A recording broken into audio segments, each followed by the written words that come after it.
நடிகரும் சிறந்த அரசியல் தலைவருமாக இருந்த எம்ஜிஆருக்கு இப்போதும் மக்கள் மனதில் ஒரு தனி இடம் இருக்கிறது. அந்த கால சினிமாவை ஆட்சி செய்த அவருடைய புகழை போற்றும் வகையில் எத்தனையோ திரைப்படங்கள் வெளிவந்து அவரை புகழின் உச்சத்துக்கே கொண்டு சென்றது. அப்போதெல்லாம் அவருக்கு பாதுகாப்புமாய் நம்பிக்கையுமாய் இருந்த 5 மெய்காப்பாளர்கள் உடன் இருந்திருக்கின்றனர். அதிலும் ஒருவர் கடைசி வரை ரகசியத்தை கட்டி காப்பாற்றியிருக்கிறார். கே.இ.பி. ராமகிருஷ்ணன். இவர் உருவ அமைப்பிலும் கெட்டப்பிலும் அப்படியே எம்ஜிஆர் போலவே இருப்பார். இதனால் எம்ஜிஆர் நடிக்கும் இரட்டை வேட படங்களில் 2 போட்டுள்ளார். இந்த ரகசியம் பல வருடங்களாக யாருக்கும் தெரியாது. இப்போது வரை அவை கட்டிக் காப்பாற்றப்படுகிறது. எம்.யு.கே. தர்மலிங்கம். இவர் எம்ஜிஆர் இடம் பல வருடங்களாக பாதுகாப்பான நம்பிக்கைக்குரிய மெய்காப்பாளராக பணியாற்றினார்.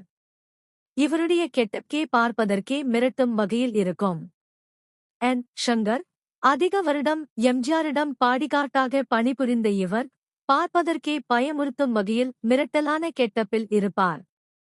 இவருடைய குடும்பத்தில் நடக்கும் அத்தனை விசேஷத்திற்கும் எம்ஜிஆர் வேண்டிய பண உதவியை வாரி வழங்குவாராம். முத்து.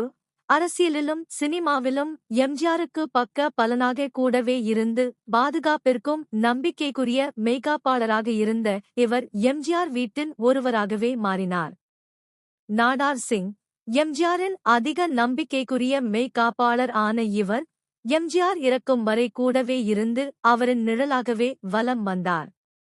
இவருடைய குடும்பத்திற்கு தேவையான அத்தனை உதவிகளையும் எம்ஜிஆர் தாமாக முன் வந்து செய்வாராம். இவ்வாறு இவர்கள் 5 பேரும் எம்ஜிஆருக்கு கடைசி வரை உண்மையாக இருந்தனர். இவர்கள் குடும்பத்தை எம்ஜிஆர் நிறைய உதவிகளை செய்து காப்பாற்றியுள்ளார். அதிலும் கே.யு.பி. ராமகிருஷ்ணன் கடைசி வரை எம்ஜிஆருக்கு 2 போட்ட ரகசியத்தை கட்டி காப்பாற்றியுள்ளார்.